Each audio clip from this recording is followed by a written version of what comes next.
ఉన్న బంగారాన్ని విడిపించి ఆ రోజు ఆన్లైన్ రేటుకే మేము కొంటాం. Sharma gold company. క్రమశిక్షణకు మారుపేరు అని ఇండస్ట్రీలో పేరున్న మంచు మోహన్ బాబు కుటుంబంలో వివాదాలు తారస్థాయికి చేరాయి. ఒకరిపై ఒకరు చేయి చేసుకునే వరకు వచ్చాయి. తాజాగా తన తండ్రి మోహన్ బాబు తనను కొట్టాడని మంచు మనోజ్ పోలీసులకు ఫిర్యాదు చేయడం ఇప్పుడు సంచలనంగా మారింది. తండ్రి మాట జవదాటకుండా ఎప్పుడు నిలబడే మనోజ్ ఇప్పుడు తండ్రి కొట్టాడని పోలీస్ స్టేషన్లో మెట్లెక్కాడు. తనతో పాటు తన భార్యపై కూడా దాడి చేశాడని గాయాలతో వెళ్లి ఫిర్యాదు చేయడం ఇప్పుడు హాట్ టాపిక్ గా మారింది. అటు మోహన్ బాబు కూడా పోలీసులకు ఫిర్యాదు చేశారు. మనోజ్ తనను కొట్టాడని కంప్లైంట్ ఇవ్వడం జరిగింది. ఇద్దరి పరస్పర ఫిర్యాదులతో మంచు ఫ్యామిలీ విభేదాలు మరోసారి రచ్చకెక్కాయని చెప్పుకోవచ్చు. గత కొంతకాలంగా విద్యా సంస్థలు ఆస్తులకు సంబంధించిన గొడవలు మంచు కుటుంబంలో జరుగుతూనే ఉన్నాయి. ఈ క్రమంలోనే మళ్లీ గొడవ జరిగినట్టుగా వార్తలైతే వస్తున్నాయి.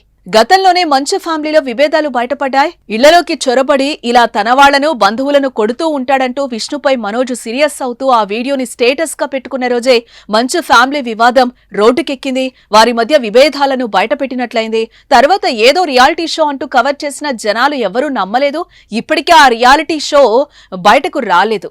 అలాగే మోహన్ బాబు యూనివర్సిటీ, శ్రీ విద్యా నికేతన్లపై విద్యార్థులు వారి తల్లిదండ్రులు చేస్తున్న ఆందోళనలు చేస్తున్న సమయంలో కూడా మంచు మనోజ్ సోషల్ మీడియా వేదికగా చేసిన ఓ ట్వీట్ దుమారమే రేపింది. విద్యార్థులు వారి తల్లిదండ్రులు ఆందోళనపై మనోజ్ స్పందిస్తూ ఆందోళనలు చూసి బాధ కలిగిందని, తన తండ్రి ఉన్నత విలువలతో విద్యా సంస్థలను స్థాపించారని, రాయలసీమ సమాజ శ్రేయస్సుకు ఎల్లప్పుడూ ప్రాధాన్యతనిస్తూ ఉంటారని పేర్కొన్నారు. ఆయన దృష్టి మరియు అభిరుచిని దృష్టిలో ఉంచుకుని ఈ సమయంలో తల్లిదండ్రులు, విద్యార్థులు మరియు ఐఎస్ఎఫ్ఐకి పూర్తి మద్దతును అందించాలనుకుంటున్నారని, అక్కడున్న పరిస్థితి, ఫిర్యాదుల విషయమై ఎగ్జిక్యూటివ్ డైరెక్టర్ వినయ్ ని సంప్రదించి వివరణ అడిగానని, అతని సమాధానం కోసం వేచి చూస్తున్నానని కూడా తెలిపారు. తమ కుటుంబానికి చెందిన విద్యా సంస్థలపై ఆరోపణలను ఖండించకుండా ఇలా ట్వీట్ చేయడం వెనుక మంచు విష్ణుపై కోపమే కారణమని వార్తలైతే వచ్చాయి. అప్పట్లో ఆ విద్యా సంస్థలన్నీ మంచు విష్ణు ఆధ్వర్యంలో ఉండడమే దానికి ప్రధాన కారణం. తన అన్న నిర్వహణలో ఉన్న విద్యా సంస్థలపై ఆరోపణలొస్తే ఖండించాల్సిన మనోజ్ రివర్స్ లో ఆ ఆరోపణలు చేస్తున్న వారికి మద్దతు ఇవ్వడం వారి మధ్య విభేదాలను బయటపెట్టింది.